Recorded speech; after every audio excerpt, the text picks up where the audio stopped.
de Zurich à Bienne. Les trois prédateurs ont grandi à Zurich et un tel déménagement est une première.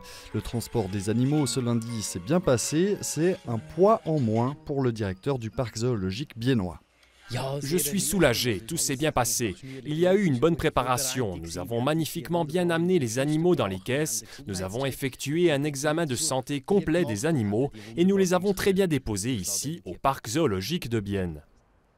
Désormais, les loups sont dans leur tanière, installés dans un tout nouveau périmètre.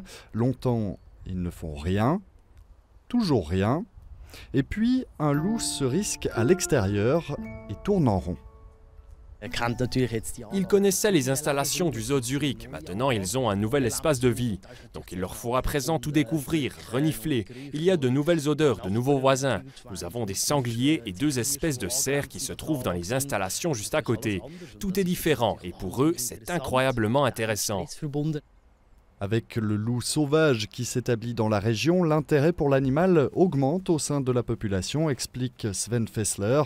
Les loups du parc zoologique représentent plus que de simples modèles d'exposition. Ces prédateurs aident aussi à la compréhension du loup, et ce, en collaboration avec des universités et différents services spécialisés.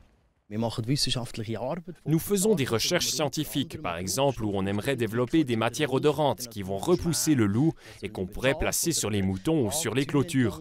Lorsqu'il pose la patte dessus, l'odeur se libère et dissuade le loup de s'approcher du bétail. Au lieu de cela, il partirait chasser du gibier sauvage en nature. D'une part, il y a beaucoup d'enseignements à tirer de cet animal. D'autre part, c'est une attraction pour le parc zoologique de Bienne. L'accès pour les visiteurs reste encore fermé pour le moment jusqu'à ce que les loups s'adaptent à leur environnement.